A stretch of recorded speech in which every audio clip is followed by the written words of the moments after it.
Hello fellow aspirants. I welcome you all to Samvidhan IAS. आज हम अपनी इंडियन पॉलिटी सीरीज में क्लास सेवन्थ शुरू करने वाले हैं। और आज की क्लास में हम जो टॉपिक्स कवर करने वाले हैं, those are parliamentary system, federal system, centre state relations and inter state relations. So let's start with parliamentary system of government. तो हमारा जब कॉन्स्टिट्यूशन बना, तो उस समय जो फ्रेमवर्क बनाया गया गवर्नमेंट के लिए, वो इसलिए बनाया गया ताकि कंट्री में स्टेबिलिटी आए, कोऑपरेशन आए among the branches of power. जो मैंने आपको बताया, लेजिस्लेटिव, एग्जीक्यूटिव और जुडिशरी हैं, उनमें एक कोऑपरेशन आए, इंक्लूसिवनेस आए। और इसको जब इस गवर्नमेंट को जब बनाने का सोचा गया, तो उस समय ये था कि जो पावर्स हैं उनको एलोकेट करना है एग्जीक्यूटिव लेजिस्लेटिव ब्रांचेस के अंदर। और हिस्टोरिकली हमारे पास इस काम को करने के लिए तीन जो है मेजर सिस्टम्स ऑफ गवर्नमेंट रहते हैं, जो कि है पार्लियामेंट्री सिस्टम, प्रेसिडेंशियल सिस्टम और सेमी प्रेसिडेंशियल सिस्टम। तो इन सब इन सब सिस्टम्स ऑफ गवर्नमेंट के क्या क्या जो हैं फीचर्स रहते हैं, क्या क्या मेरिट्स रहते हैं, क्या डीमेरिट्स रहते हैं, उन सबको आज हम डिस्कस करने वाले हैं। तो let's start with parliamentary system. तो पहली बात, तो पार्लियामेंट्री सिस्टम जो होता है उसकी हम बात करेंगे, लेकिन पार्लियामेंट्री सिस्टम चुना क्यों गया? क्या होता है ना कि एक सिस्टम ऑफ गवर्नमेंट को चुनना मुश्किल होता है, क्योंकि अलग अलग फीचर्स हैं, ये अलग अलग चीजें प्रोवाइड करते हैं, अलग अलग तरह की सिक्योरिटीज प्रोवाइड करते हैं, अलग अलग सिस्टम्स जो हैं गवर्नमेंट के।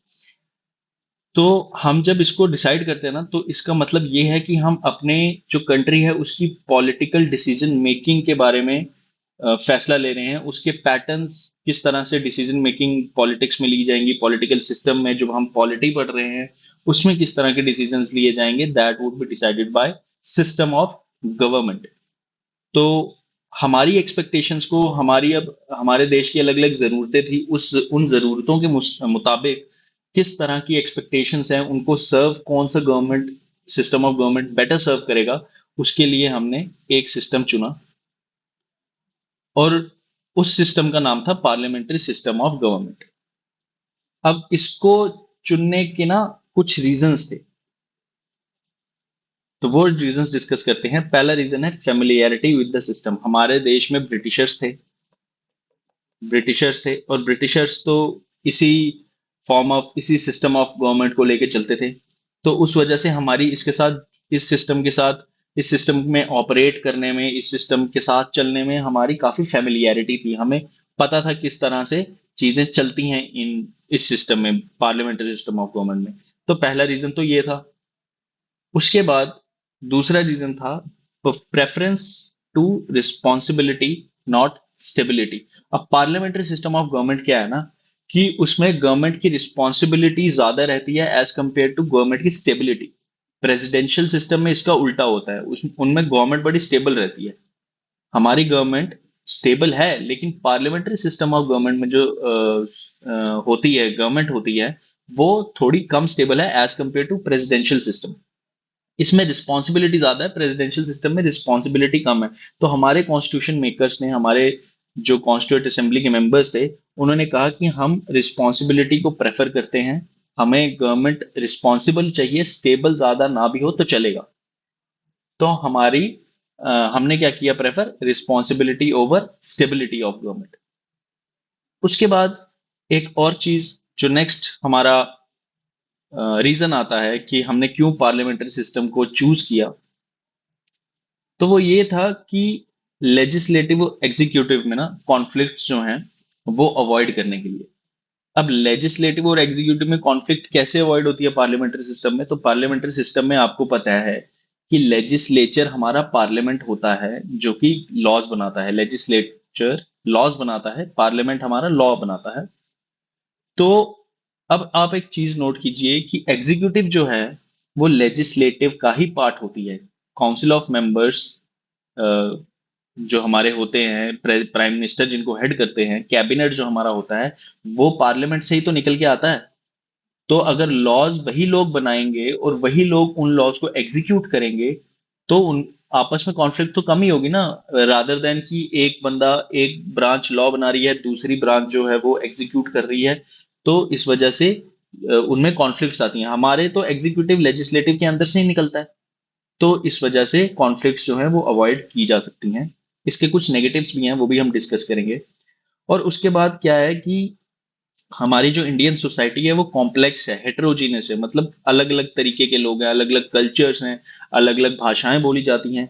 तो इस वजह से जो इंडियन सोसाइटी थी उसकी जो हमें रिप्रेजेंटेशन देनी थी हर किसी को पार्लियामेंट में, लॉ मेकिंग में, तो इस वजह से क्या हुआ कि हम हमारे हर तबके को, हर वर्ग को, हर रीजन को जो कि है रिप्रेजेंटेशन दी जाए पॉलिसी मेकिंग में, पार्लियामेंट गवर्नमेंट में दी जाए, पार्लियामेंट में दी जाए, उसके लिए जो है ये सिस्टम हमें बेटर सूट करता था, जिस वजह से हमने पार्लियामेंट्री सिस्टम को चूज किया। तो ये कुछ रीजंस थे कि why we opted for parliamentary system of government. अब हम फीचर्स के थ्रू जानेंगे कि पार्लियामेंट्री सिस्टम होता क्या है। तो पार्लियामेंट्री सिस्टम में क्या होता है कि पार्लियामेंट्री सिस्टम में, जैसा कि आप जानते ही हैं, हमारे पास पार्लियामेंट्री सिस्टम है, तो आप हमारी गवर्नमेंट को हम अच्छे से जानेंगे। तो पार्लियामेंट्री सिस्टम को ना कैबिनेट सिस्टम कहा जाता है। क्यों कैबिनेट सिस्टम कहा जाता है? क्योंकि कैबिनेट जो न्यूक्लियस है ना, न्यूक्लियस ऑफ पावर, कैबिनेट को बोला जाता है, कैबिनेट को बोला क्या जाता है, कैबिनेट ही है nucleus of power. Nucleus of power का मतलब क्या है कि जो सारी पावर है ना वो यहाँ पे इकट्ठी है, कैबिनेट में इकट्ठी है। तो parliamentary government responsibility responsible government है। क्यों? क्योंकि कैबिनेट तो अकाउंटेबल है ना पार्लियामेंट को। तो इस वजह से ये एक रिस्पॉन्सिबल गवर्नमेंट निकल के आती है। तो जहां पे हमारा क्या होता है कि नॉमिनल हेड और रियल हेड हम आगे बात करेंगे फीचर्स में। तो क्या होते हैं कि जो हमारे नॉमिनल हेड हैं, जो प्रेसिडेंट है, नॉमिनल मैंने आपको एक्सप्लेन किया है, वो क्या है, वो चुन के नहीं आते हैं लोगों से। मैंने आपको अच्छे से समझा दिया हुआ है पिछले लेक्चर्स में। I hope you would be understanding all those concepts और आप उनको अच्छे से रिवाइज कर रहे होंगे। तो प्राइम मिनिस्टर जो होते हैं ना, जो रियल हेड होते हैं, जो रियल एग्जीक्यूटिव होते हैं, नॉमिनल एग्जीक्यूटिव तो प्रेसिडेंट आ गए, जो रियल हेड होते हैं वो प्राइम मिनिस्टर जो हैं, वो लोगों के द्वारा चुन के आए जाते हैं। Got it? तो इस वजह से क्या होता है, मतलब इसको basically parliamentary system of government कहा जाता है। इसको हम वेस्टमिंस्टर मॉडल ऑफ गवर्नमेंट भी कहते हैं। ये ब्रिटिश में वो ब्रिटेन में जो है, ब्रिटिश पार्लियामेंट में उसकी वजह से ओरिजिनेट हुआ है। तो इसको वेस्टमिंस्टर मॉडल ऑफ गवर्नमेंट भी कहा जाता है। तो ये मैंने आपको कुछ बताया कि पार्लियामेंट्री सिस्टम कैसा होता है। मतलब अकाउंटेबल रहता है, ये रिस्पॉन्सिबल रहता है पार्लियामेंट के लिए, अपनी जनता के लिए रहता है। और उनका कॉन्फिडेंस इंजॉय करना, पार्लियामेंट का कॉन्फिडेंस इंजॉय करना जरूरी है। अगर कॉन्फिडेंस लूज कर देंगे तो गवर्नमेंट नहीं बचेगी, गवर्नमेंट गिर जाएगी। तो ये सब मैंने आपको पहले बता चुका हूँ मैं पिछली क्लासेस में। अब हम डिस्कस करते हैं कि what are the major features, what are the major I would say जो फीचर्स हैं, जो मेजर पार्लियामेंट्री गवर्नमेंट के हैं, उससे हम डिस्कस करेंगे कि पार्लियामेंट्री गवर्नमेंट होती क्या है, ये किस तरह से काम करती है। तो सबसे पहली चीज तो जो आती है वो आती है कलेक्टिव रिस्पॉन्सिबिलिटी। हमने अभी तक almost more than 50% of polity complete कर ली है, तो आई होप कि आपको इस चीज का मतलब अब अच्छे से पता होगा। तो बेसिक टेनेट, बेसिक जो फीचर है, बेसिक प्रिंसिपल है जो पार्लियामेंट्री गवर्नमेंट का, वो यही है कलेक्टिव रिस्पॉन्सिबिलिटी का। ये under the article 75 of our constitution of India इसको मेंशन करता है कि जो मिनिस्टर्स होते हैं वो कलेक्टिवली रिस्पॉन्सिबल होते हैं इस गवर्नमेंट में, इस पार्लियामेंट्री सिस्टम ऑफ गवर्नमेंट में। इस सिस्टम ऑफ गवर्नमेंट में जो मिनिस्टर होते हैं वो कलेक्टिवली रिस्पॉन्सिबल होते हैं, पार्लियामेंट को उनकी जवाबदेही होती है। उनको जो है अपने एक्शंस के लिए, अपनी पॉलिसी मेकिंग के लिए, अपने जो भी वो काम कर रहे हैं मिनिस्टर्स, उनको जवाब देना होता है पार्लियामेंट को। और इन पर्टिकुलर, ये पार्लियामेंट तो जनरली हो गया ना पूरे पार्लियामेंट को, और इन पर्टिकुलर किसको देना होता है? लोकसभा को। ऐसे तो पूरे पार्लियामेंट के लिए वो जवाबदेही उनकी है, रिस्पॉन्सिबिलिटी है, लेकिन पर्टिकुलरली लोकसभा के लिए है। इसका मतलब क्या है, ये इम्प्लाई क्या करता है, why this collective responsibility is held as a principle. इसका क्या मतलब है, ये क्या इम्प्लाई करता है कि लोकसभा जो है वो काउंसिल ऑफ मिनिस्टर्स जो कि प्राइम मिनिस्टर हेड कर रहे हैं, वो उनको अपने पद से, अपने पोजीशन से हटा सकती है Lok Sabha, by passing vote of no confidence.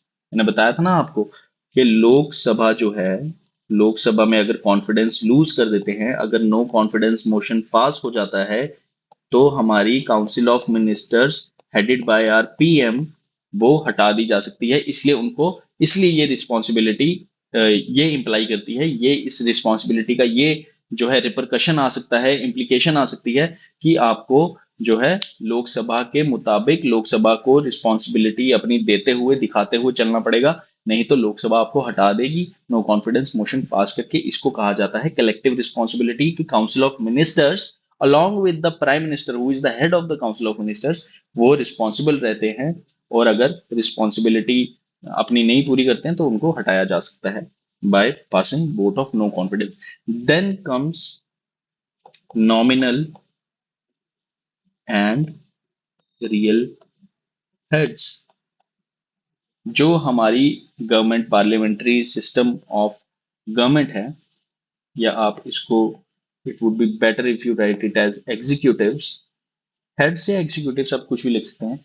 तो मैंने आपको बताया था कि डी जुरे होते हैं एक हेड, और एक होते हैं डी फैक्टो। डी जुरे कौन है? डी जुरे मतलब जो नाम के हेड हैं वो हमारे प्रेसिडेंट है। डी फैक्टो यानी कि जो रियल हेड है वो कौन है? वो हमारे प्राइम मिनिस्टर हैं। रियल में एक्सरसाइज, जो एग्जीक्यूटिव पावर एक्सरसाइज करते हैं वो प्रेसिडेंट हैं, और जो नॉमिनल तरीके से नॉमिनल एग्जीक्यूटिव हैं वो हमारे प्रेसिडेंट है। De facto real prime minister है। Prime minister is the real head of the government. ये एक दूसरा फीचर है हमारे इस सिस्टम का, पार्लियामेंट्री सिस्टम ऑफ गवर्नमेंट का। एंड आई होप आपको आर्टिकल याद होगा, आर्टिकल 74 ऑफ द कॉन्स्टिट्यूशन। वो कहता है कि जो हमारे प्रेसिडेंट हैं वो काउंसिल ऑफ मिनिस्टर्स की एडवाइस पे चलेंगे, प्राइम मिनिस्टर की एडवाइस पे चलेंगे, और अपने फंक्शंस को पूरा करेंगे, एक्सरसाइज करेंगे अपनी फंक्शंस को। और ये जो एडवाइस है ये बाइंडिंग होती है प्रेसिडेंट पे, मैं ये आपको अच्छे से बता चुका हूं। If you are not aware of it, please पिछले लेक्चर्स को आप देखें, आपको वहां से अच्छे से पता चलेगा। I have explained it thoroughly, I have explained it in detail there. ठीक है, तो टू एग्जीक्यूटिव हेड्स होते हैं इस सिस्टम ऑफ गवर्नमेंट में, जो कि नॉमिनल और रियल, प्रेसिडेंट और प्राइम मिनिस्टर। और प्राइम मिनिस्टर जो है वो हेड एंड गवर्नमेंट के पॉलिटिकल लीडर हैं, जो रियल एग्जीक्यूटिव की तरह सर्व करते हैं। और इन केस ऑफ इंडिया जिसकी हम बात कर रहे हैं, प्रेसिडेंट ऑफ द, जो प्रेसिडेंट है वो हेड है स्टेट के, प्राइम मिनिस्टर जो है वो हेड है गवर्नमेंट के। Got it. इसके बाद आता है मेजॉरिटी रूल। Majority rule. अब मेजॉरिटी रूल क्या कहता है कि पॉलिटिकल पार्टी जो मेजॉरिटी सीट्स लेती है लोकसभा में, वो गवर्नमेंट बनाती है।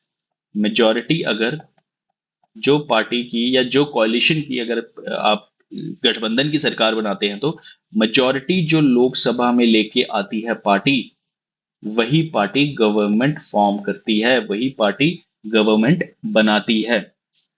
और उस पार्टी, जो पार्टी बनाएगी गवर्नमेंट, वो अपने ही अंदर से, अपने ही बीच में से एक लीडर अपॉइंट करेगी, और उस लीडर को हम प्राइम मिनिस्टर कहेंगे। Got it. और फिर वो prime minister council of ministers बनाएंगे। Got it, I hope. Yup.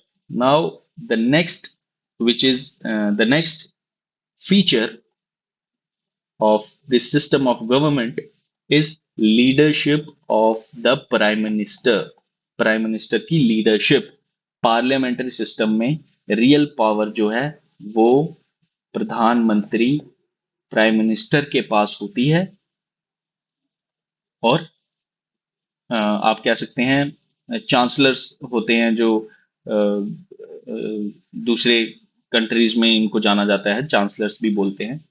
तो leadership of the prime minister. Then comes political homogeneity,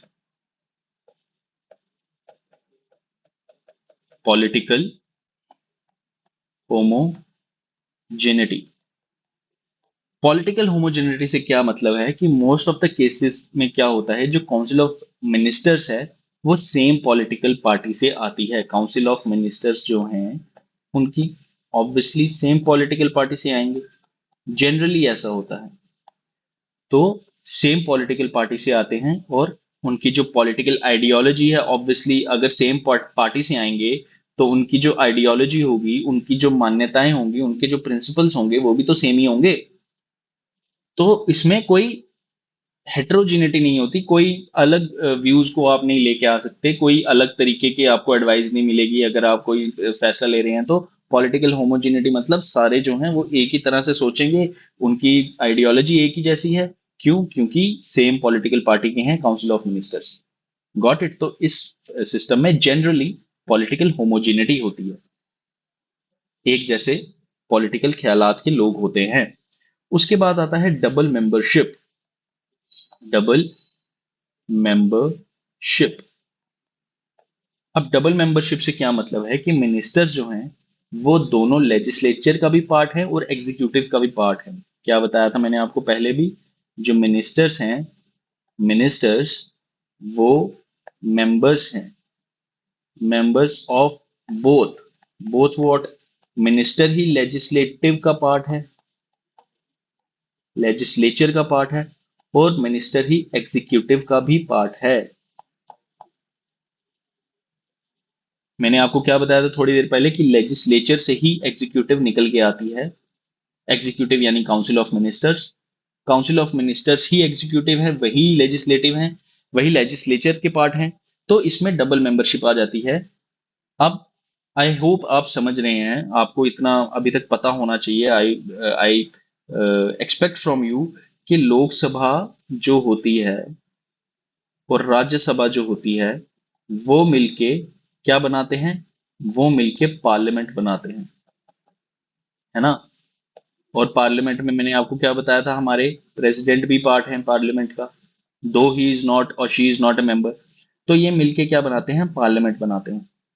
और लोकसभा और राज्यसभा में से ही मिलके कुछ लोग मिनिस्टर बनते हैं।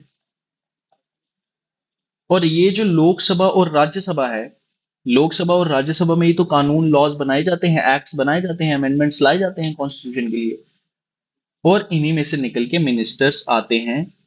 जो लॉ बनाएंगे वो लेजिस्लेचर हो गए, लोकसभा, राज्यसभा, पार्लियामेंट, प्रेसिडेंट, ये सब लेजिस्लेचर का पार्ट है, ये लॉ बना रहे हैं। और इन लॉ को एग्जीक्यूट कौन कर रहा है? मिनिस्टर्स कर रहे हैं ना, जो काउंसिल ऑफ मिनिस्टर है। जो पॉलिटिकल पार्टी जीत के आई है, जिसने गवर्नमेंट बनाई है, काउंसिल ऑफ मिनिस्टर बनाई है जिसने, वो क्या है? वो मिनिस्टर क्या है? वो एग्जीक्यूटिव है ना, काम तो वही कर रहे हैं मिनिस्टर्स। तो लॉ मेकिंग के भी पार्ट थे वो। सिर्फ मिनिस्टर सिर्फ लॉ मेकिंग का पार्ट नहीं है, लेजिस्लेचर पूरा का पूरा लॉ, पूरा का पूरा लेजिस्लेचर लॉ मेकिंग का पार्ट है। लेकिन एग्जीक्यूटिव जो है वो मिनिस्टर्स हैं। आए तो वो भी पार्लियामेंट से ही निकल के हैं, लेकिन एग्जीक्यूटिव का वो एग्जीक्यूटिव फॉर्म करते हैं।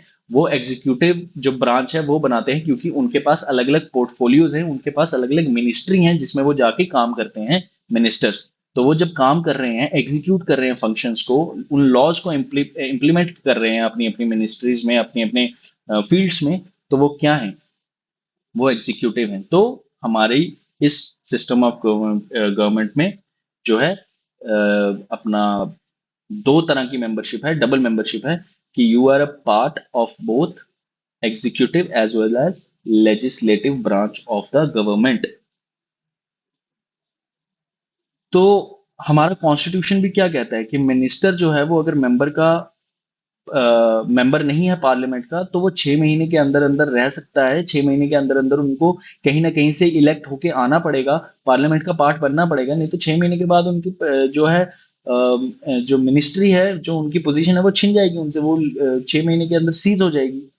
ये मैंने आपको पढ़ाया है ना पहले। तो I hope you remember all that. इसके बाद एक जो नया हमारा अगला फीचर आता है वो है fusion of executive and legislature.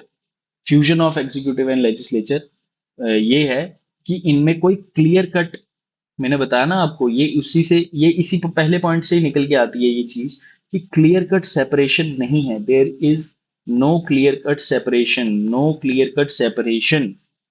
क्या मतलब कि हमारी जो पार्लियामेंट्री सिस्टम ऑफ गवर्नमेंट है उसमें कोई क्लियर कट सेपरेशन नहीं है एग्जीक्यूटिव और लेजिस्लेटिव ऑर्गन्स में स्टेट के। आप एग्जाम्पल लीजिए ना, कि एग्जाम्पल क्या, मैं आपको इतनी देर से बता रहा हूँ कि इंडिया में जो हमारा रिस्पॉन्सिबल जो एग्जीक्यूटिव है वो लेजिस्लेचर से निकल के आता है, मैंने अभी आपको डिटेल में बताया है। और एग्जीक्यूटिव जो है वो लेजिस्लेटिव प्रपोजल्स को पास नहीं कर सकता विदाउट द मेजोरिटी।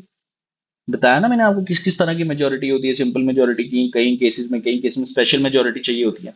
तो एग्जीक्यूटिव भी अकेले काम थोड़ी कर सकता है, एग्जीक्यूटिव को भी लॉ बनाना है, काम करना है, एग्जीक्यूट करनी है एक्शंस को। उनको किसी चीज का लॉ बनाने के लिए उनको लेजिस्लेचर की तो वो चाहिए ना मेजोरिटी। अकेले तो वो ला नहीं पाएंगे किसी कानून को।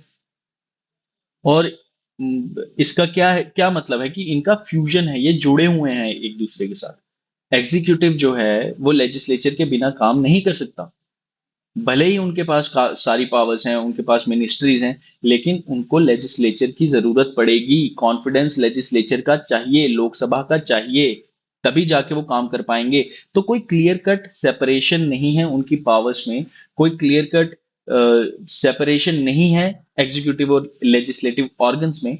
तो ये एक फीचर है पार्लियामेंट्री सिस्टम ऑफ गवर्नमेंट का। And the last feature that comes is secrecy. Secrecy क्या है कि मिनिस्टर जब ऑपरेट करते हैं, जब मिनिस्टर्स काम करते हैं, तो वो किस प्रिंसिपल पे करते हैं, वो प्रोसीजर को सीक्रेट रख के करते हैं। सीक्रेट, जो सीक्रेसी है प्रोसीजर की वो निभाई जाती है, उसको अपहोल्ड किया जाता है। और जो इंफॉर्मेशन हैं प्रोसीडिंग की, पॉलिसीज की, डिसीजंस की, जो सीक्रेसी जो इंफॉर्मेशन है उनको वो बाहर नहीं बता सकते हैं। उन्होंने ये ओथ ली होती है अपनी, जब लेते हैं ना शपथ, तो उसमें सीक्रेसी की भी ओथ ली जाती है। और ये ओथ कौन देता है उनको, प्रेसिडेंट देते हैं। तो ये हमने जो फीचर्स डिस्कस किए पार्लियामेंट्री फॉर्म ऑफ गवर्नमेंट के, पार्लियामेंट्री सिस्टम ऑफ गवर्नमेंट के, collective responsibility to executives, nominal and जो हमारे रियल हैं, मेजॉरिटी रूल होता है, लीडरशिप होती है प्राइम मिनिस्टर की, पॉलिटिकल होमोजिनिटी होती है, there are no separate ideology, सबकी आइडियोलॉजी सेम होगी क्योंकि सब एक ही पार्टी से आ रहे हैं। डबल मेंबरशिप होती है, मिनिस्टर ही जो है वो लेजिस्लेचर है, लेजिस्लेचर से ही एग्जीक्यूटिव निकलता है, और एग्जीक्यूटिव ही जो हमारे काउंसिल ऑफ मिनिस्टर्स को फॉर्म करते हैं। और fusion of executive and legislative, obviously legislature और एग्जीक्यूटिव का फ्यूजन रहता है, दोनों साथ साथ काम करते हैं। और सीक्रेसी रहती है इनके फंक्शन में, ये सीक्रेसी की ओथ लेके आते हैं। अब आता है मेरिट्स क्या हैं। मेरिट्स, चलो अच्छी बातें करते हैं, अब क्या अच्छी बातें हैं हमारे पार्लियामेंट्री सिस्टम की। तो कोऑपरेशन एक मेरिट है, कोऑपरेशन। कोऑपरेशन क्या है कि एग्जीक्यूटिव जो है लेजिस्लेचर का पार्ट है, और बोथ जो है, दोनों जो चीजें हैं वो इंटरडिपेंडेंट है। लेजिस्लेटिव पे एग्जीक्यूटिव जो है निर्भर है, और एग्जीक्यूटिव पे लेजिस्लेचर निर्भर है। तो जब दोनों आपस में इंटरडिपेंडेंट हैं तो प्रोसेस जो है गवर्नेंस का वो कोऑपरेटिव होता है, वो एक दूसरे के साथ कोऑपरेट करके काम करते हैं। और डिस्प्यूट्स कम होते हैं, कॉन्फ्लिक्ट्स कम होती हैं दोनों ऑर्गन्स में, जो मैं आपको बता चुका हूँ। कॉन्फ्लिक्ट्स जो हैं वो कम होती रहेंगी, और कोऑपरेशन जो है वो बढ़ता रहेगा, एक दूसरे के साथ काम करेंगे। क्यों? क्योंकि इंटरडिपेंडेंट हैं, एक दूसरे के ऊपर निर्भर करते हैं ये आपस में। जब तक एक साथ काम नहीं करेंगे तो काम नहीं चलेगा, they are interdependent on each other. Now comes the second merit of this is responsible government, वही जिसकी वजह से हमारे फोर फादर्स कॉन्स्टिट्यूशन मेकर्स ने इसको ऑप्ट किया इस फॉर्म ऑफ गवर्नमेंट को, कि रिस्पॉन्सिबल होती है। आपको बता चुका हूं मैं, the government is responsible and accountable to the legislature. हमारे जो मिनिस्टर्स हैं, हमारी जो कैबिनेट है, हमारी जो काउंसिल ऑफ मिनिस्टर्स है, पीएम है, वो अकाउंटेबल हैं लेजिस्लेचर के लिए, पर्टिकुलरली लोकसभा को रिस्पॉन्सिबल हैं। और पार्लियामेंट जो है एक्सरसाइज करता है ये कंट्रोल को over the ministers through various devices क्या होती है, मैंने जब आपको पार्लियामेंट पढ़ाया था तो उसमें क्वेश्चन आर होता है। क्वेश्चन आर मतलब उनसे क्वेश्चन पूछे जा सकते हैं जिनका उन्हें या तो रिटर्न जवाब देना होता है या ओरल जवाब देना होता है। There are various discussions, there are various motions, जैसे मैंने आपको नो कॉन्फिडेंस मोशन बताया, कॉन्फिडेंस मोशन बताया, थैंक्स ऑफ वोट बताया, सॉरी वोट ऑफ थैंक्स बताया। तो इस तरह की मोशन, थैंकिंग मोशन जो होता है, तो इस तरह की डिवाइसेस जो हैं वो टाइम टाइम पे जो है गवर्नमेंट को रिस्पॉन्सिबल होने के लिए प्रेरित करती रहती है। अगर रिस्पॉन्सिबल नहीं होंगे तो उनको हटा दिया जाएगा।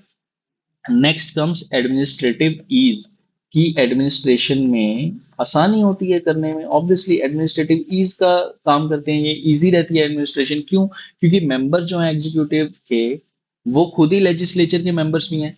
तो अगर वो खुद लॉज बना रहे हैं, लॉ मेकिंग में पार्टिसिपेट कर रहे हैं, तो क्या होगा, इफेक्टिव पॉलिसी मेकिंग बनेगी ना। उनको पता है उन फील्ड में क्या चल रहा है, उनको पता है मिनिस्टर को कि मेरी मिनिस्ट्री जो मैं कंट्रोल कर रहा हूँ वो जाके जो है हालात देखते हैं फील्ड में जाके, उनको एक्चुअल चीजें पता होती हैं, क्या प्रॉब्लम्स आ रही हैं मेरे जो जिस पोर्टफोलियो को मैं होल्ड कर रहा हूँ उसमें क्या दिक्कतें आ रही हैं, तो मेरे को उसके हिसाब से किस तरह की पॉलिसीज बनानी है, किस तरह की लॉ मेकिंग करनी है। तो इस वजह से जो हमारी पॉलिसी मेकिंग होती है वो इफेक्टिव होती है, लॉ मेकिंग इफेक्टिव होती है।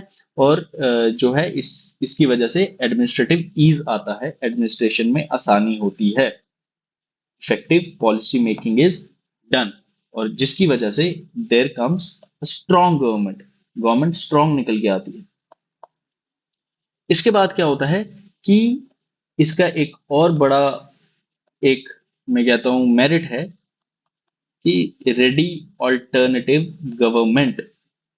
गवर्नमेंट अगर आपकी गिर जाए पार्लियामेंट में, जो गवर्नमेंट बनी हुई है, अगर रूलिंग पार्टी मेजोरिटी लूज कर दे, हेड ऑफ स्टेट जो है हमारे प्रेसिडेंट जो हैं वो इनवाइट करते हैं, क्या इनवाइट करते हैं, ऑपोजिशन पार्टी को इनवाइट करते हैं कि आप गवर्नमेंट फॉर्म कीजिए।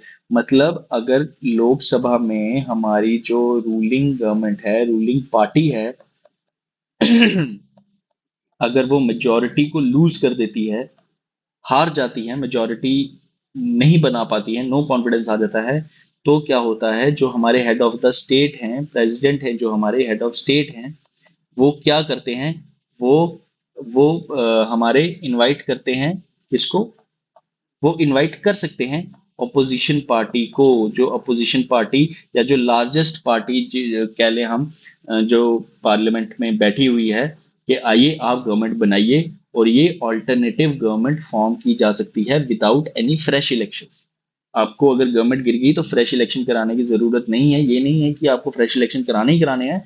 आप क्या कर सकते हैं, आप जो है अपोजिशन पार्टी को या लार्जेस्ट पार्टी को कह सकते हैं कि आइए आप गवर्नमेंट बनाइए, क्योंकि जो पहली गवर्नमेंट है उसने अपना कॉन्फिडेंस लूज कर दिया है। तो हमारे पास रेडी ऑल्टरनेटिव गवर्नमेंट होती है। इसमें एक हमारे जो एक डॉक्टर जेनिंग्स करके उन्होंने एक जो चीज बोली है वो क्या बोली है, कि leader of opposition, opposition party का जो लीडर होता है ना पार्लियामेंट में, वो क्या होता है, leader of opposition is the alternative prime minister, is the alternative, मतलब ऑल्टरनेट है हमारे पास, कि अगर हमारा प्राइम मिनिस्टर जो है लूज कर देते हैं अपनी मेजोरिटी, तो हमारे पास एक ऑल्टरनेटिव प्राइम मिनिस्टर ऑलरेडी बैठे हुए हैं पार्लियामेंट में।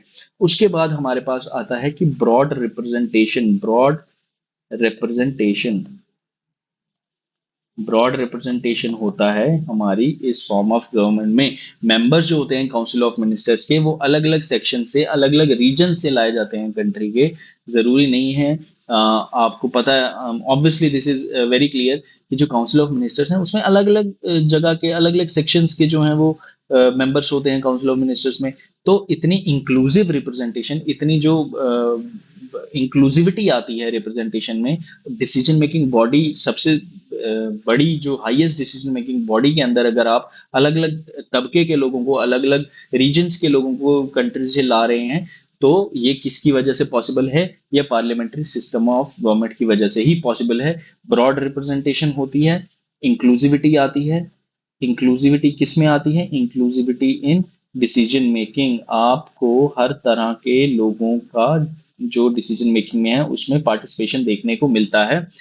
ये हमारे पार्लियामेंट्री सिस्टम्स के गवर्नमेंट के कुछ मेरिट्स हैं। Then comes there are some demerits also. Demerits हमारे पार्लियामेंट्री सिस्टम के क्या हैं, अब हम उनको डिस्कस करेंगे।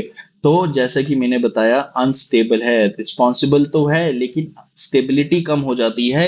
अनस्टेबल गवर्नमेंट है कि अगर नो कॉन्फिडेंस आपका पास हो गया, अगर आपकी किसी वजह से मेजोरिटी लूज हो गई, तो आपकी जो है गवर्नमेंट गिर जाएगी। नो कॉन्फिडेंस मोशन आ जाता है या फिर पॉलिटिकल डिफेक्शन हो जाती है। ये हम इसके बारे में बात अगली क्लासेस में करेंगे कि एंटी डिफेक्शन लॉ में कि क्या होता है ये। तो पॉलिटिकल डिफेक्शंस आ जाती हैं या मल्टी पार्टी कोलिशन हो जाता है। अगर मैंने आपको बताया था मल्टी पार्टी, एक सेकंड, मल्टी पार्टी कोलिशन क्या होता है कि अगर जो है हमारी गवर्नमेंट जो है वो कॉलेशन से बनी है। मतलब जैसे जिस समय इस समय जो है ना हमारी गवर्नमेंट, वो कॉलेशन, मतलब कॉलेशन आप ये समझिए ना, उन्होंने गठबंधन बनाया है।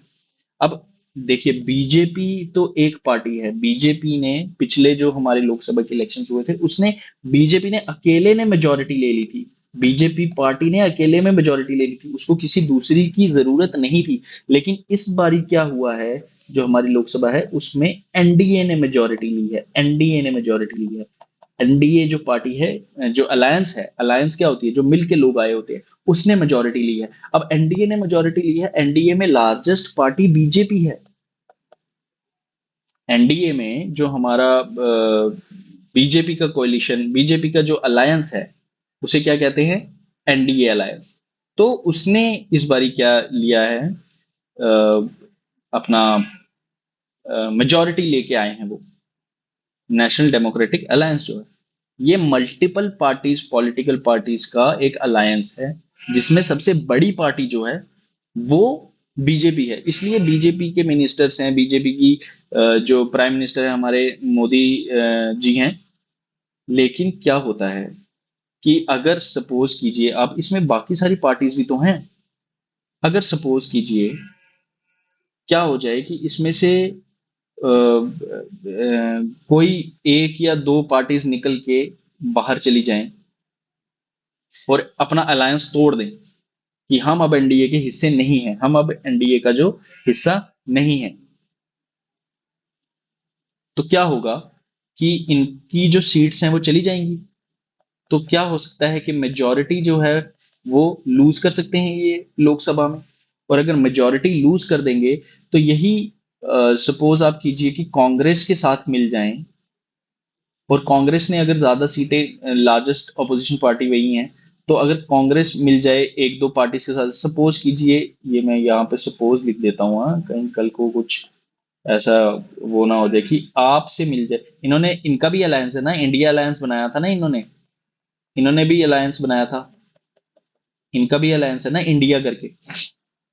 उसमें आम आदमी पार्टी अगर आ गई है, कांग्रेस आ गई है, और ये जो मेजोरिटी लूज करके ये जो कुछ छोटी मोटी पार्टीज हैं, ये इनके एमपीज इनके पास आ जाते हैं और ये नो कॉन्फिडेंस मोशन पास कर देते हैं और इनकी मेजोरिटी कॉन्फिडेंस जो हमारी एनडीए है वो लूज कर देती है। तो लोकसभा में सरकार गिर जाएगी। और गिर जाएगी जब सरकार, तो ये छोटी मोटी पार्टीज कांग्रेस के साथ मिलके या आम आदमी पार्टी या जो भी है एक्सेट्रा, ये सब मिलके सरकार बना लेंगे। तो क्या है, अनस्टेबल है, गवर्नमेंट अनस्टेबल है। Got it. तो क्या होता है कि अगर, अब इस केस में जब बीजेपी अकेली, जो पॉलिटिकल पार्टी अकेली मेजोरिटी में आ गई थी, इसमें तो बड़ी स्टेबिलिटी है, कोई दिक्कत नहीं है। लेकिन ऐसा बहुत कम बार होता है कि एक ही पार्टी जो है पूरी की पूरी मेजोरिटी लेके आए। और अगर लेके भी आती है तो भी तो एमपीज को खरीदा, वो हम कहते हैं ना कि there is some malpractices जो पार्लियामेंट में होती हैं कि एमपीज जो हैं इधर उधर जा सकते हैं, या जिनको हम कहते हैं कि हमारी न्यूज एजेंसीज या काफी बार पॉलिटिकल मीडिया में इस तरह की बातें आती है कि एमपीज को खरीदा जा रहा है, एमपीज इस पार्टी से उस पार्टी में जा रहे हैं। तो ये माल प्रैक्टिसेस जब की जाती हैं, इस तरह की जो प्रैक्टिसेस, गलत प्रैक्टिसेस की जाती हैं, ये गलत है ना। जब इस तरह की गलत प्रैक्टिसेस की जाती हैं, एमपीज को एक पार्टी से हटा के दूसरी पार्टी में लेके जाया जाता है और वहां पे मेजोरिटी उनके एमपीज लूज कर देते हैं, और यहाँ पे वो एमपीज आके दूसरी सरकार के साथ जुड़ जाते हैं, तो नई सरकार बन जाती है। इस वजह से अनस्टेबल गवर्नमेंट है। इसके ऊपर बड़ा हमने वो कर लिया। Now comes the next topic, no continuity. No continuity, next demerit is no continuity in policies. Policies में कंटिन्यूटी नहीं है। क्यों? क्योंकि लॉन्ग टर्म पॉलिसी कैसे बनाओगे आप? आपकी गवर्नमेंट का टेन्योर 5 साल का है लोकसभा का। आप लॉन्ग टर्म पॉलिसीज कैसे बनाओगे अगर 5 साल के बाद आपकी पॉलिसी, आपकी गवर्नमेंट ही नहीं आती, और आपकी जो पॉलिसी पे काम चल रहा था वो काम आगे अगली गवर्नमेंट आके रोक देती है। तो आपकी जो क्या है कि आपकी पॉलिसीज में कंटिन्यूटी नहीं है। अनसर्टन टेन्योर है गवर्नमेंट का टेन्योर 5 साल के लिए भी वो पूरा करेगी या नहीं वो भी नहीं पता है, तो हो सकता है 5 साल भी ना पूरा करे। तो रूलिंग पार्टी अगर चेंज हो जाती है तो पॉलिसीज भी चेंज हो जाती है। अब जैसे 2014 में 5 ईयर प्लानिंग को हटा के नीति आयोग आ गया था, प्लानिंग कमीशन हट गया था। कितनी देर से चली आ रही है 5 ईयर प्लानिंग को, तो हम पढ़ते भी हैं यहाँ पे अपने सिलेबस में 5 ईयर प्लान्स को। तो उनको हटा दिया था। तो इस तरह से जो नई पार्टी आती है वो अपने हिसाब से पॉलिसीज बनाती है। वो पुरानी पॉलिसीज को लेके चले ना चले, उनकी मर्जी है। Then there is dictatorship.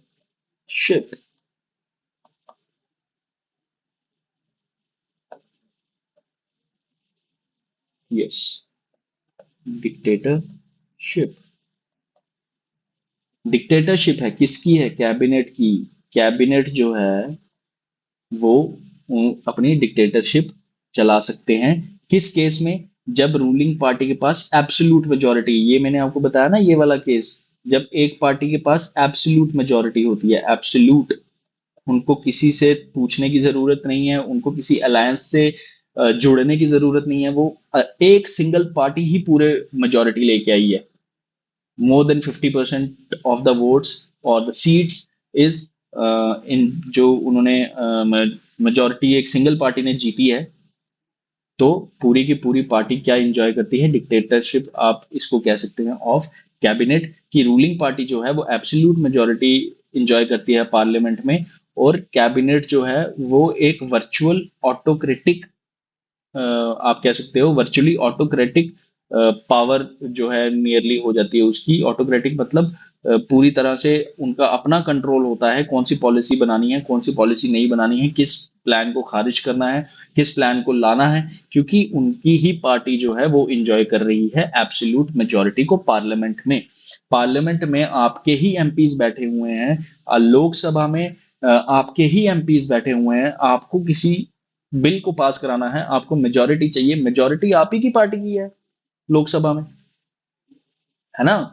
Lok Sabha में कौन बैठते हैं? कौन से एमपीज बैठते हैं? मेंबर ऑफ पार्लियामेंट लोकसभा में कौन बैठते हैं? जो लोग चुन के देते हैं, जो हम चुन के भेजते हैं, जिनको people, we the people of India जो चूज करते हैं, वो चूज करते हैं लोकसभा के मेंबर ऑफ पार्लियामेंट, लोकसभा के, है ना। राज्यसभा में मैंने आपको बताया अलग तरह का इलेक्शन होता है, वो मैंने आपको पिछली वीडियोस में आप देखिए।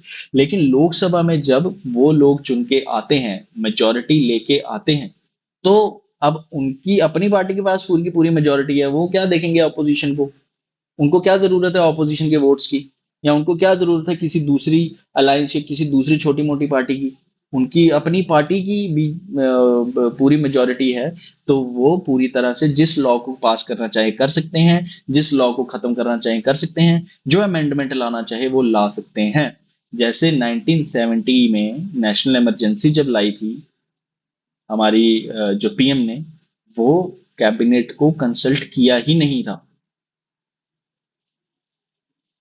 क्यों? क्योंकि एब्सोल्यूट मेजोरिटी थी।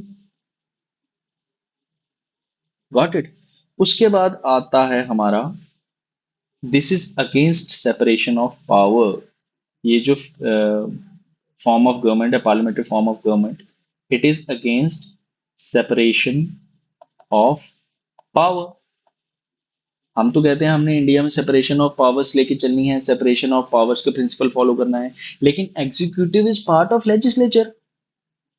मैंने बताया ना आपको, एग्जीक्यूटिव जो है वो लेजिस्लेचर से निकल के आता है, और इनका फ्यूजन है।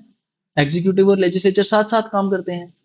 कैबिनेट जो है वो लीडर होता है लेजिस्लेचर का। कैबिनेट, काउंसिल ऑफ मिनिस्टर्स, उनमें कैबिनेट होता है। कैबिनेट में भी मैंने आपको अलग अलग चीजें बताई थी। कैबिनेट एक काउंसिल, एक तो लेजिस्लेचर है, लेजिस्लेचर से काउंसिल ऑफ मिनिस्टर बनता है, काउंसिल ऑफ मिनिस्टर्स में 60-70 लोग होते हैं। उन 60-70 लोगों में से निकल के कैबिनेट आता है जिसमें 14-15 लोग होते हैं जिनके पास एब्सोल्यूट जो है वो पावर होती है लॉज फॉर्म करने की, पॉलिसीज फॉर्म करने की। उस कैबिनेट में से भी 4-5 लोग प्राइम मिनिस्टर के क्लोज होते हैं, 4-5 लोग होते हैं जो, जिसको हम किचन कैबिनेट कहते हैं, जो सही न्यूक्लियस है, जो सही, जिसके पास सही पावर है। क्यों? क्योंकि कैबिनेट को भी तो वो 4-5 लोग बताएंगे क्या करना है, फिर कैबिनेट जो है काउंसिल ऑफ मिनिस्टर्स को बताएंगे, और काउंसिल ऑफ मिनिस्टर्स जो है वो तो है ही मिनिस्टर है, वो पूरे पूरे लेजिस्लेचर को बताएंगे क्या करना है, उसके साथ मिलकर काम करेंगे। तो ये क्या है, ये फ्यूजन है पावर्स का। पावर्स जो है आपस में अच्छे से बटी नहीं हुई हैं। पावर्स जो है वो पूरा जो सिस्टम है, that goes against the theory of separation of powers. क्यों?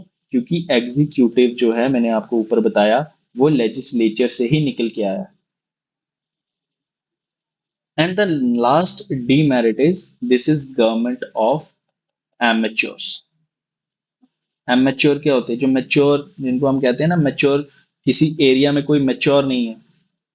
एमेच्योर्स कैसे हैं कि पार्लियामेंट्री सिस्टम जो है वो एडमिनिस्ट्रेटिव एफिशिएंसी नहीं देखते हैं, क्योंकि मिनिस्टर्स जो हैं वो लैक करते हैं एक्सपर्टीज इन रिस्पेक्टिव फील्ड्स। आपने एक मिनिस्टर को आज टेक्सटाइल मिनिस्ट्री दी है, कल आप उसको रेलवे मिनिस्ट्री दे देते हो, फिर कुछ साल बाद उसको लॉ मिनिस्ट्री दे देते हो। तो ये कैसे पॉसिबल है कि वो सारों को इफेक्टिवली एक ही सेम एफिशिएंसी के साथ ऑपरेट करेगा? भाई उनका जो मिनिस्टर है उनकी एक्सपर्टीज किसमें है? वो लॉ के जानकार हैं, या वो रेलवे में मैकेनिकल इंजीनियरिंग उन्होंने कर रखी है, या कुछ इस तरह की डिग्री कर रखी है, या डिग्री की भी है या नहीं। तो आप कैसे बता सकते हो कि उनकी एक्सपर्टीज है या नहीं? They lack expertise, lack of expertise. वो जो मिनिस्टर संभाल रहे हैं उसके बारे में उनमें उनके पास जानकारी है भी या नहीं। तो ये क्या है कि प्राइम मिनिस्टर के पास लिमिटेड चॉइस होती है जब वो मिनिस्टर्स को सिलेक्ट करते हैं। लिमिटेड चॉइस है ना, कि मेंबर्स ऑफ पार्लियामेंट से ही जो है हमने मिनिस्टर्स निकाल रहे हैं, और किसी एक्सटर्नल टैलेंट को आप मौका दे ही नहीं सकते इसमें। दे एक्सटर्नल टैलेंट को आप मौका नहीं दे सकते जब तक वो पार्लियामेंट का हिस्सा नहीं है। वो पार्लियामेंट का हिस्सा ही नहीं है तो कैसे बनेंगे वो मिनिस्टर? तो इस वजह से क्या होता है कि जो हमारा गवर्नमेंट है वो एक्सपर्टीज लैक करती है, उसको कहा जाता है गवर्नमेंट बाय एमेच्योर्स, या गवर्नमेंट ऑफ एमेच्योर्स आप उसको कहते हैं। और उसके बाद क्या होता है कि मिनिस्टर जो हैं वो अपना सारा समय तो पार्लियामेंट के वर्क को देते हैं, मोस्ट सारा क्या, अब most of the work, most of the time के मिनिस्टर्स जो हैं वो most of the time parliamentary work में फंसे रहते हैं। जिसकी वजह से हमने क्या कहा था, इस लोड को रिड्यूस करने के लिए पार्लियामेंट्री कमेटीज बनाई गई हैं, जिनका हर मिनिस्ट्री का अपना अपना कमेटी होती है, या कमेटीज का अपना अपना सेक्रेटरीट होता है पार्लियामेंट के अंदर। तो वो तो चलो वो उन्होंने बनाया है, लेकिन फिर भी उसके बावजूद पार्लियामेंटेरियंस जो हैं, मेंबर ऑफ पार्लियामेंट जो हैं, जो मिनिस्टर्स हैं, उनका पार्लियामेंट्री वर्क का लोड बहुत होता है। कैबिनेट मीटिंग्स होती हैं, पार्लियामेंट के सेशंस होते हैं, पार्टी की एक्टिविटीज होती हैं, और उनके पास पॉलिसी फॉर्मुलेशन के लिए बहुत कम टाइम बचता है। तो इसको इस वजह से भी, दूसरी वजह ये भी हम कह सकते हैं कि this is a government of amateurs, government by amateurs. तो इसके साथ हमारा पार्लियामेंट्री सिस्टम होता है खत्म। अब हम आते हैं प्रेसिडेंशियल सिस्टम पर। मैंने आपको बताया था ऊपर कि गवर्नमेंट के जो सिस्टम्स हैं वो मेजरली तीन हैं: पार्लियामेंट्री, प्रेसिडेंशियल और सेमी प्रेसिडेंशियल। ये तीन तरह के सिस्टम्स हैं हमारी गवर्नमेंट के। पार्लियामेंट्री सिस्टम हमने पढ़ लिया, अब हम चलेंगे प्रेसिडेंशियल सिस्टम की तरफ। कि प्रेसिडेंशियल सिस्टम, हमने तो पार्लियामेंट्री सिस्टम चूज किया है, लेकिन हम पढ़ेंगे प्रेसिडेंशियल सिस्टम भी, कि प्रेसिडेंशियल सिस्टम क्या होता है और इसकी क्या क्या फीचर्स हैं।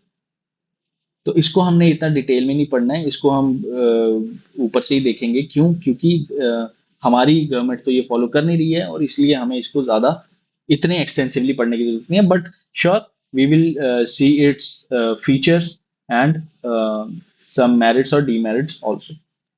तो प्रेसिडेंशियल सिस्टम ऑफ गवर्नमेंट, अब प्रेसिडेंशियल सिस्टम ऑफ, जैसे आप नाम सुन के ही, नाम पढ़ के ही देख सकते हैं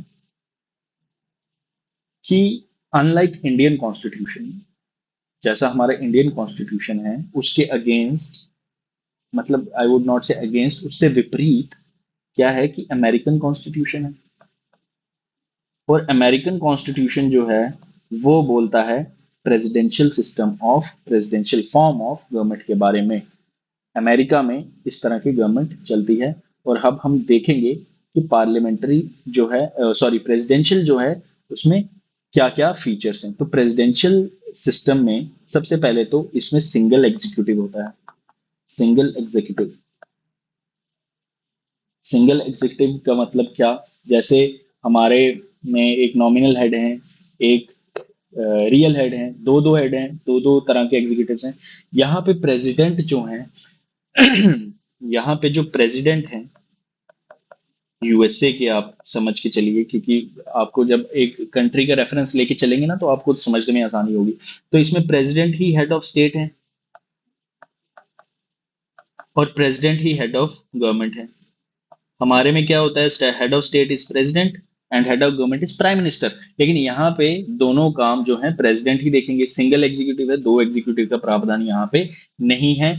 और यहाँ पे क्या होता है, एज हेड ऑफ स्टेट वो एक सेरेमोनियल पोजीशन ऑक्यूपाई करते हैं सिंगल एग्जीक्यूटिव में, मतलब एक सेरेमोनियल पोजीशन है। लेकिन हेड ऑफ गवर्नमेंट जो है वो एग्जीक्यूटिव ऑर्गन है गवर्नमेंट का। हेड ऑफ गवर्नमेंट जो है इधर वही एग्जीक्यूट करेंगे और इन्हीं के पास पावर है। इनके पास ये भी पोजीशन है लेकिन ये सेरेमोनियल पोजीशन है। तो दोनों काम जो है वो यहाँ पे प्रेसिडेंट ही करते हैं, सिंगल एग्जीक्यूटिव होता है। इसके बाद रिमूवल ऑफ एग्जीक्यूटिव, एक दूसरा फीचर, रिमूवल ऑफ एग्जीक्यूटिव। इसका मतलब क्या है रिमूवल ऑफ एग्जीक्यूटिव का, कि प्रेसिडेंट जो है वो एक इलेक्टोरल कॉलेज जो है वो इलेक्ट करता है प्रेसिडेंट को फिक्स टेन्योर के लिए। और उनके उन उस टेन्योर के अलावा उनको हटाया नहीं जा सकता। इधर प्रेसिडेंट को हटाना बहुत मुश्किल है, प्रेसिडेंट की इम्पीचमेंट बहुत मुश्किल है। It is a complex procedure, impeachment of president. यहाँ पे इम्पीचमेंट कॉम्प्लेक्स प्रोसीजर है, आसान नहीं है। जिसकी वजह से क्या है, जिसकी वजह से क्या है, ये स्टेबल गवर्नमेंट हो जाती है ज्यादा। हमने क्या कहा था, हमारी गवर्नमेंट थोड़ी अनस्टेबल है। यहाँ पे गवर्नमेंट जो है स्टेबल हो जाती है, क्योंकि removal of executive, removal of the president is very complex process. It is a very, अगर कोई बहुत ही कोई ग्रेव ऑन कॉन्स्टिट्यूशनल काम कर देते हैं, कॉन्स्टिट्यूशन के विरुद्ध जाके कोई बहुत ही बड़ी गलती कर देते हैं, जो कि आमतौर पे क्या होता ही नहीं है, ऐसा बहुत कम या बहुत ही कम चांसेस हैं कि ऐसा हो। लेकिन इम्पीचमेंट एक कॉम्प्लेक्स प्रोसीजर है। प्रेसिडेंट जो है उनको फिक्स टेन्योर के लिए इलेक्ट किया जाता है, जिसकी वजह से इनको रिमूव करना बहुत मुश्किल होता है, गवर्नमेंट स्टेबल रहती है। देन कम्स स्टेबिलिटी, जो मैंने आपको अभी बताया, स्टेबिलिटी ऑफ द गवर्नमेंट। अब गवर्नमेंट स्टेबल है, इनके पास सिक्योरिटी है टेन्योर की, मतलब आप उसके पहले इनको ऑफिस से बाहर नहीं निकाल सकते। तो इसकी वजह से गवर्नमेंट स्टेबल होती है। इनकी पॉलिसीज स्टेबल होती हैं। पॉलिसी, या आप इस तरह से लिख लीजिए, stability of tenure, security of tenure, stability of policies. Got it?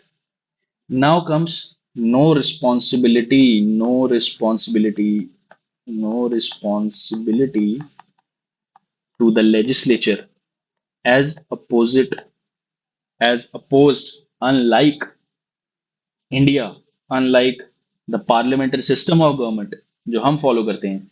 Presidential system of government में लेजिस्लेचर को कोई रिस्पॉन्सिबिलिटी नहीं है, लेजिस्लेचर के लिए प्रेसिडेंट की कोई रिस्पॉन्सिबिलिटी नहीं है। प्रेसिडेंट और उनके सेक्रेटरीज जो हैं, they are not responsible to the legislative organ of the state.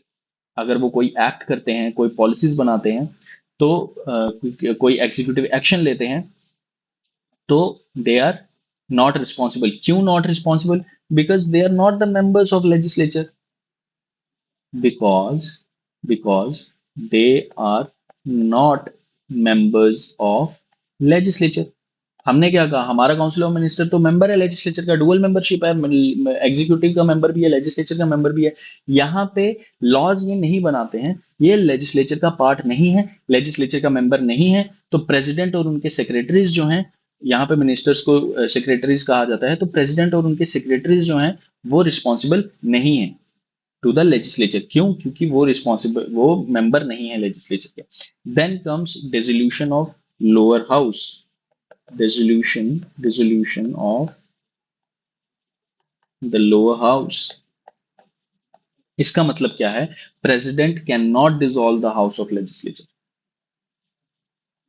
President, जैसे हमारे presidential sorry parliamentary session system में ऐसा होता है, तो यहाँ पे जो प्रेसिडेंट हैं, वहां पे प्रेसिडेंट डिसॉल्व करते हैं ना लोकसभा। यहाँ पे प्रेसिडेंट जो है, ही और she can not dissolve the house of legislature. इनके पास ये पावर नहीं है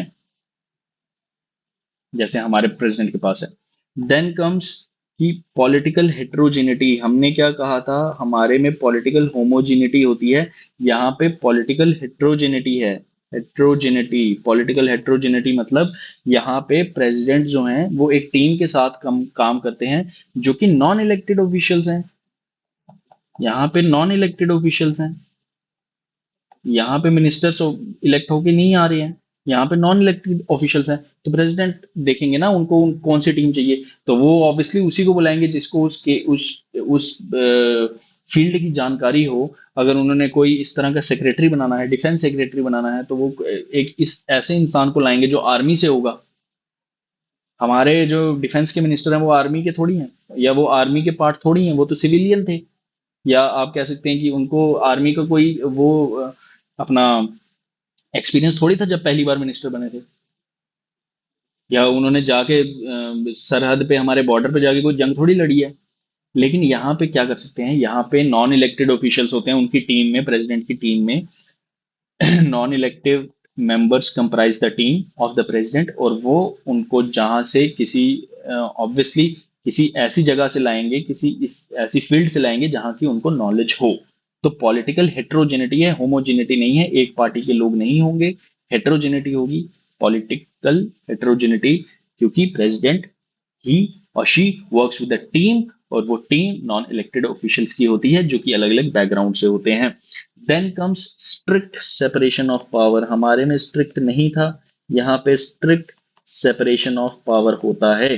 स्ट्रिक्ट सेपरेशन ऑफ पावर क्या मतलब, कि लेजिस्लेचर एग्जीक्यूटिव और जुडिशरी में, लेजिस्लेचर एग्जीक्यूटिव और जुडिशरी में स्ट्रिक्ट सेपरेशन ऑफ पावर्स है। There is no double membership, जैसे हमारे केस में होता है। यहाँ पे डबल मेंबरशिप का प्रावधान नहीं है, डबल मेंबरशिप आप नहीं कर सकते। एग्जीक्यूटिव मेंबर्स जो हैं वो लेजिस्लेचर को बिलोंग नहीं करेंगे और उसके लिए रिस्पॉन्सिबल नहीं होंगे। This is strict separation of powers. Got it? अब इसके भी कुछ मेरिट्स हैं, कुछ डीमेरिट्स हैं, तो इसके हम मेरिट्स देखते हैं। इसके मेरिट्स क्या हैं और डीमेरिट्स क्या हैं। हम पार्लियामेंट्री गवर्नमेंट के मेरिट्स और डीमेरिट्स को देखते हैं।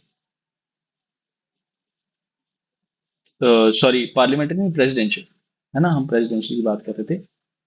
तो अब जैसे कि आपने देखा प्रेसिडेंशियल गवर्नमेंट, मैंने आपको बता दिया क्या क्या होता है इसमें। प्रेसिडेंशियल गवर्नमेंट में किस तरह की जो पॉलिसीज हैं, किस तरह की आई वुड से वर्किंग है, वो काम करती है प्रेसिडेंशियल सिस्टम में। तो आप इससे खुद ही अंदाजा लगा लेंगे इसके मेरिट्स और डीमेरिट्स का। मेरिट्स जो कि हैं कि ये स्टेबल गवर्नमेंट है, स्टेबल गवर्नमेंट है। लेकिन डीमेरिट क्या है, कि रिस्पॉन्सिबल नहीं है अपने एक्शंस के लिए। रिस्पॉन्सिबल तो नहीं है, स्टेबल है बट रिस्पॉन्सिबल नहीं है। इसके बाद इनकी जो पॉलिसीज हैं वो कंटिन्यूएशन में चल सकती हैं। स्टेबल गवर्नमेंट है ना, तो पॉलिसी कंटिन्यूएशन हो सकता है, क्योंकि उनको अपने टेन्योर से कोई नहीं ना निकालेगा।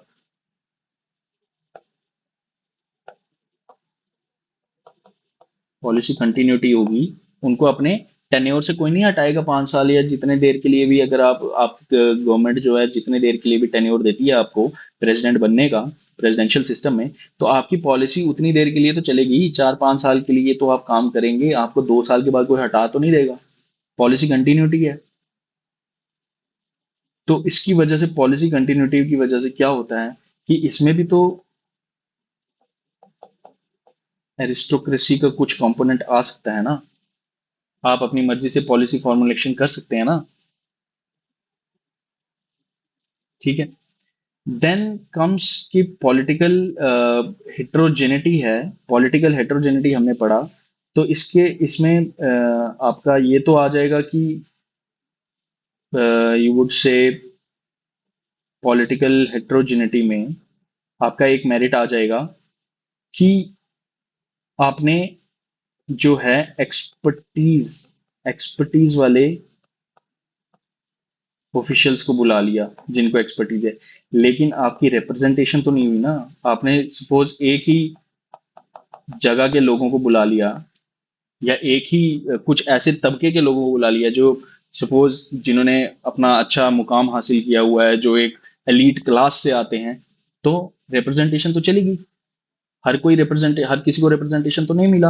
हर किसी तबके के, हर किसी रीजन के, कंट्री में हर किसी रीजन के इंसान को, हर किसी रीजन की कम्युनिटी या किसी क्लास को रिप्रेजेंटेशन तो नहीं दे पाया। क्यों? क्योंकि आपने तो एक्सपर्ट को लिया। Got it. तो इस तरह से इसके कुछ मेरिट्स और डीमेरिट्स निकल के आते हैं। Next comes semi presidential system of government. Semi presidential system of government का क्या है?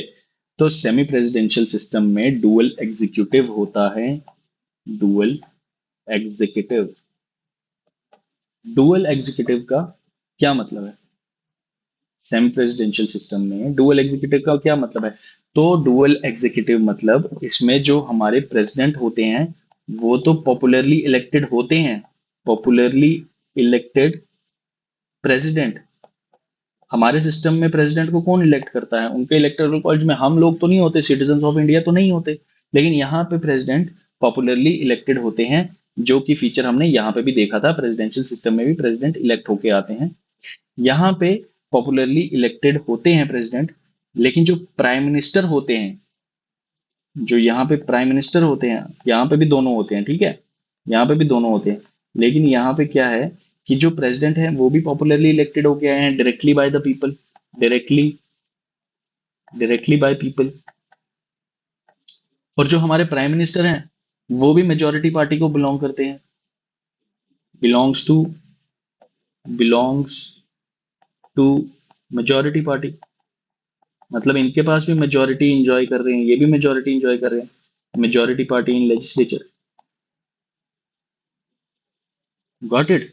और प्राइम मिनिस्टर जो हैं वो अकाउंटेबल हैं लेजिस्लेचर को। यहाँ पे वो चीज यहाँ पे भी है।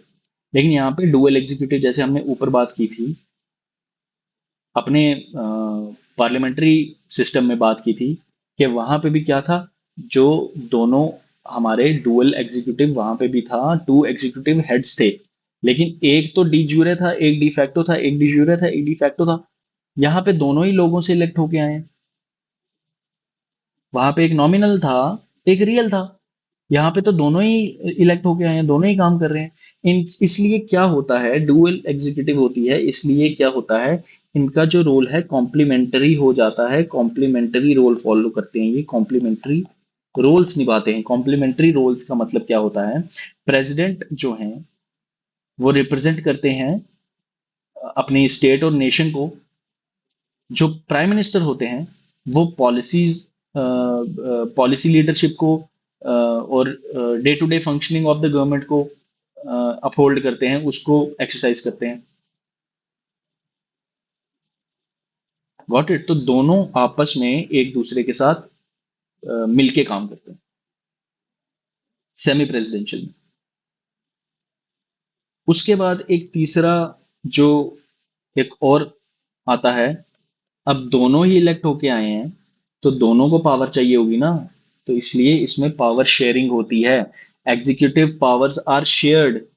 हम वहां क्या कहते हैं कि एग्जीक्यूटिव हेड जो हैं वो प्राइम मिनिस्टर हैं, नॉमिनल हेड प्रेसिडेंट हैं, लेकिन यहाँ पे एग्जीक्यूटिव पावर्स आर शेयर्ड, दोनों के पास पावर्स हैं,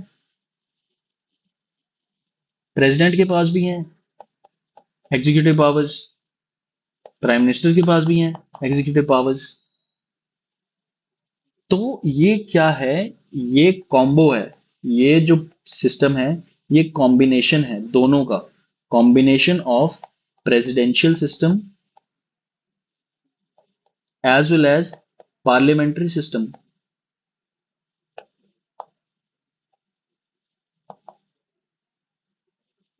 दोनों तरह की गवर्नमेंट का ये कॉम्बिनेशन है, पार्लियामेंट्री सिस्टम का भी, प्रेसिडेंशियल सिस्टम का भी।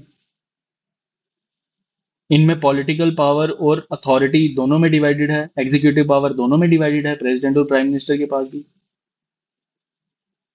तो सिस्टम जो है सेमी प्रेसिडेंशियल सिस्टम, इसको आप ऐसा भी कर सकते हैं, अपने अपने तरीके से इसको मोल्ड कर सकते हैं सेमी प्रेसिडेंशियल सिस्टम को। या तो आप सेमी प्रेसिडेंशियल रखिए, या फिर इसको सेमी प्रेसिडेंशियल रखते हुए थोड़ा प्रेसिडेंशियल सिस्टम के नजदीक लेके जाइए, या फिर सेमी प्रेसिडेंशियल को पार्लियामेंट्री सिस्टम के नजदीक ले जाइए। इसकी एग्जाम्पल मैं आपको देता हूं, इसमें आपको एग्जाम्पल जाननी होगी। फ्रांस, जो फ्रांस है, this is that is an example of semi presidential system of government, जहां पे प्रेसिडेंट और एक मेजॉरिटी जो नेशनल असेंबली है वो उससे जो चुन के आते हैं। तो वहां पे क्या होता है ना, वहां पे थोड़ा प्रेसिडेंशियल की तरफ टिल्टेड है फ्रांस में, है सेमी सेमी प्रेसिडेंशियल है। तो आप देख सकते हैं ना कि ज्यादा फीचर्स इसके हों या ज्यादा फीचर्स इसके हों सेमी प्रेसिडेंशियल में।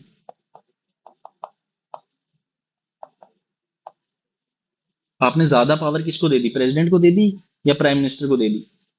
सेम प्रेसिडेंशियल में है तो दोनों पावर्स तो दोनों के पास है, लेकिन ज्यादा किसके पास है।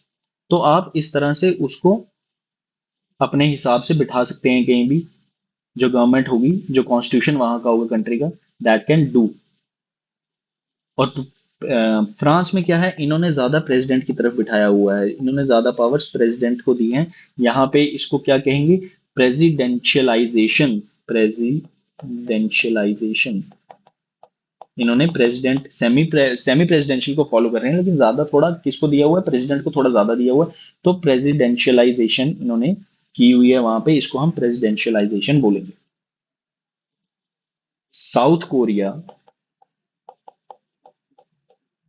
फ्रांस की बात की हमने, साउथ कोरिया की बात की, पोर्तुगल है, श्रीलंका है, अब तो खैर उसमें गवर्नमेंट ही नहीं बची थी। तो these are some of the examples. Now comes the part where we have to do a comparison between parliamentary systems of India and Britain.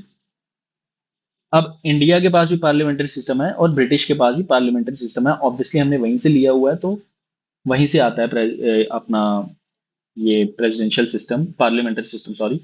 तो इंडिया इंडिया का पार्लियामेंट्री सिस्टम और ब्रिटिश का पार्लियामेंट्री सिस्टम में differences क्या है।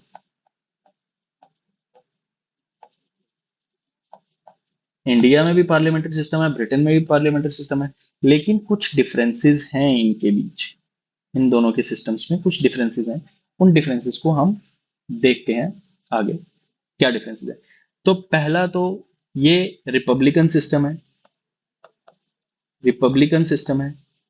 Republican system का मतलब क्या है, कि जो हेड ऑफ द स्टेट है उनको इलेक्ट किया जाएगा।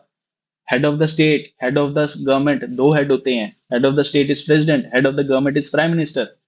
तो हेड ऑफ द स्टेट यानी प्रेसिडेंट हमारे केस में, पार्लियामेंट्री गवर्नमेंट को हम डिस्कस कर रहे हैं, अब प्रेसिडेंशियल की तरफ मत चले जाना। पार्लियामेंट्री सिस्टम के डिस्कशन हो रहा है, लेकिन किस किस का, इंडिया का पार्लियामेंट्री सिस्टम और ब्रिटेन का पार्लियामेंट्री सिस्टम, ब्रिटिश का पार्लियामेंट्री सिस्टम।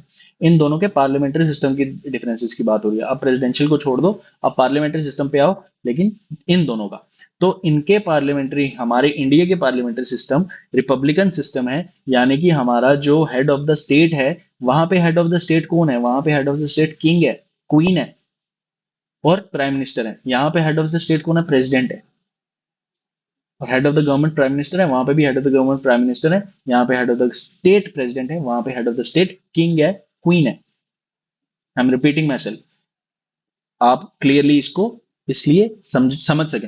तो हेड ऑफ द स्टेट यहाँ पे इलेक्टेड है, रिपब्लिकन स्टेट मतलब रिपब्लिकन सिस्टम में इलेक्टेड होगा head of the state. Republic मतलब राजा का बेटा राजा नहीं बनेगा, बताया था ना मैंने सुपर 30 वाली एग्जांपल।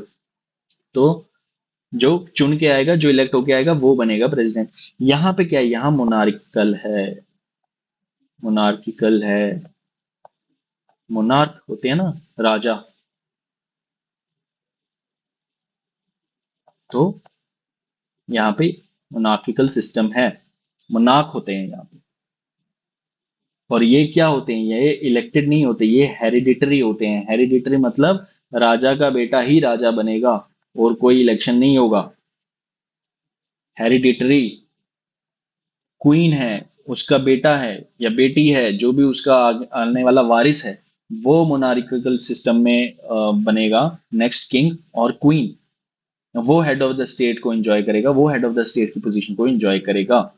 इलेक्शन नहीं होगा। हमारे इंडिया में इलेक्शन होता है हेड ऑफ द स्टेट के लिए, प्रेसिडेंट के लिए इलेक्शन होता है। उसके बाद आती है parliamentary sovereignty. Parliamentary sovereignty, sovereignty, parliament की जो सोवरेनिटी होती है, अपने डिसीजंस खुद लेने की ताकत, वो कैसी होती है। तो हमारे पास रिटन कॉन्स्टिट्यूशन है, हमारा सिस्टम फेडरल है। फेडरल सिस्टम हम अगले पार्ट में देखेंगे क्या होता है, लेकिन हमारा सिस्टम फेडरल है। तो हमारे पार्लियामेंट के पास पावर्स नहीं है। दिस पार्लियामेंट्री सोवरेनिटी जो है ना, this does not exist as parliamentary parliamentary powers.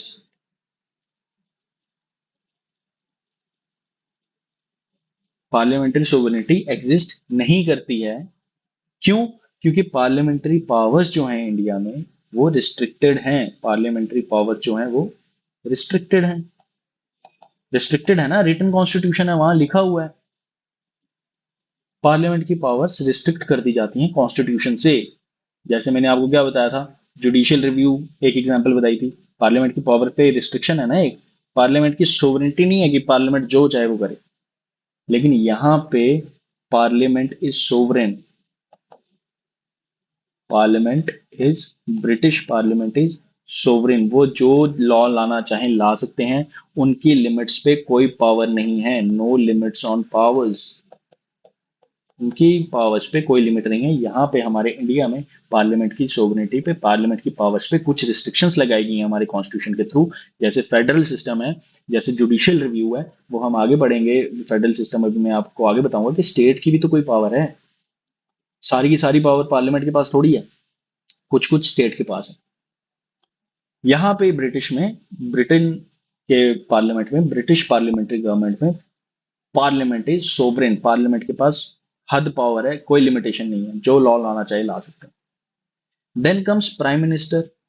कि प्राइम मिनिस्टर क्या है, तो प्राइम मिनिस्टर यहाँ पे हैं, वो can be a member of any house. मैंने जैसे आपको बताया था, हमारे जो प्राइम मिनिस्टर हैं, वो या तो लोकसभा से हों या राज्यसभा से हों, कोई दिक्कत नहीं है। वहां पे जो है, यहाँ पे prime minister has to be a member of lower house, has to be a member of the lower house. Upper house से आपके प्राइम मिनिस्टर नहीं आ सकते। आपके जो प्राइम मिनिस्टर हैं वो लोअर हाउस से ही आएंगे। यहाँ पे आप इंडिया में लोअर हाउस से आओ, अपर हाउस से आओ, जहां मर्जी से आओ। उसके बाद आते हैं मिनिस्टर्स। कौन आते हैं? मिनिस्टर्स। एक सेकेंड,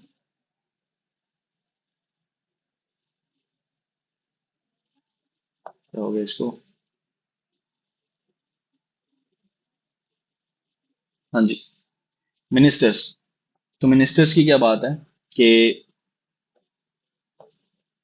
जो हमारी जगह कम पड़ जाएगी, तो लेट्स, हाँ, तो एक जो इंडिविजुअल है, जो एक इंसान है जो मेंबर नहीं है किसी हाउस का, उनको आप मिनिस्टर बना सकते हो, but period for 6 month, 6 months के बाद आपको इलेक्ट होके आना पड़ेगा।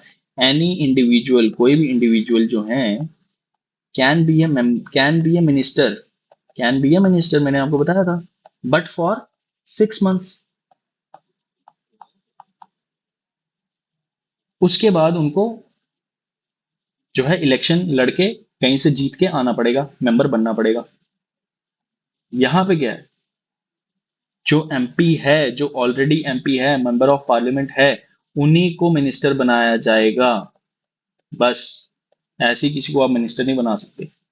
यहाँ पे इंडिया में क्या है कि आप मिनिस्टर बना दीजिए और 6 महीने के अंदर अंदर उनको कहिए कि आप पार्लियामेंट में आ जाओ, कहीं से इलेक्शन लड़के मेंबर ऑफ पार्लियामेंट बन जाओ, जीत के कहीं से आ जाओ। यहाँ पे अगर आप ऑलरेडी मेंबर ऑफ पार्लियामेंट नहीं है तो आपको मिनिस्टर नहीं अपॉइंट किया जा सकता, आपको एमपी होना ही पड़ेगा। Only MPs can be member of parliament, members of parliament can be appointed as ministers. अगर आप मेंबर ऑफ पार्लियामेंट नहीं है तो आपको मिनिस्टर नहीं बनाया जाएगा। Then comes legal responsibility of a minister. क्या लीगल रिस्पॉन्सिबिलिटी, ये मैंने आपको पहले बताया हुआ है, मैंने आपको पिछले एक लेक्चर में बताया था कि यहाँ पे लीगल रिस्पॉन्सिबिलिटी इंडिया में एग्जिस्ट नहीं करती है, डज नॉट एग्जिस्ट। कि आपको अगर प्रेसिडेंट साइन करके कोई ऑर्डर निकाल रहे हैं तो नीचे काउंटर साइन नहीं करना पड़ता मिनिस्टर को, कि अगर कुछ गलत हो गया तो मैं उसकी जिम्मेवारी लूंगा। लेकिन यहाँ पे जो है लीगल रिस्पॉन्सिबिलिटी जो है ब्रिटेन में, legal responsibility that exists, legal responsibility of the minister exist. अगर आपने कह दिया कि होगा, अगर आपने आप किंग ने कोई ऑर्डर साइन किया तो नीचे काउंटर साइन होता है मिनिस्टर का। अगर कोई गलत हो गया ना तो मिनिस्टर को पकड़ेंगे, किंग को नहीं पकड़ेंगे। तो इस तरह से एक लीगल रिस्पॉन्सिबिलिटी होती है ब्रिटिश पार्लियामेंट में, ब्रिटिश पार्लियामेंट्री गवर्नमेंट में। इंडिया, इंडियन पार्लियामेंट्री गवर्नमेंट में, इंडिया में legal responsibility of a minister does not exist.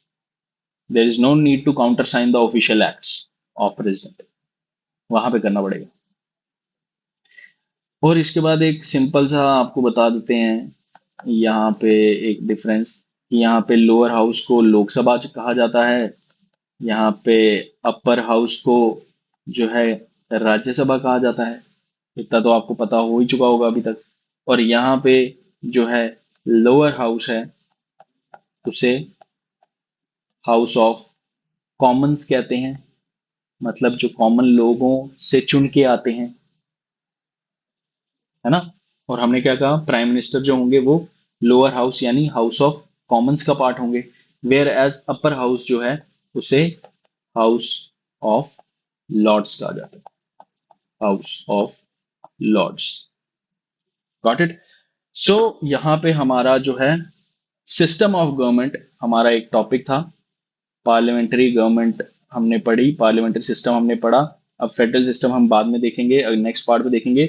लेकिन यहाँ पे हमारा जो टॉपिक था वो था सिस्टम ऑफ गवर्नमेंट, जहाँ पे हमने पार्लियामेंट्री सिस्टम पढ़ा ऑफ गवर्नमेंट, हमने प्रेसिडेंशियल सिस्टम पढ़ा, हमने सेमी प्रेसिडेंशियल सिस्टम पढ़ा, उनके फीचर्स पढ़े, मेरिट्स और डिमेरिट्स पढ़े। और उसके बाद हमने एक कंपैरिजन देखा इंडियन पार्लियामेंट्री सिस्टम का और ब्रिटिश पार्लियामेंट्री सिस्टम का। Next part of this video, इस लेक्चर क्लास 7th के नेक्स्ट पार्ट में हम आपको federal system, interstate relations, centre state relations पढ़ाएंगे। और इसी के साथ आपकी इस क्लास का यहाँ पे इस पार्ट का, आई वुड से, of first part of class 7th ends. Thank you for watching and stay tuned for the next part.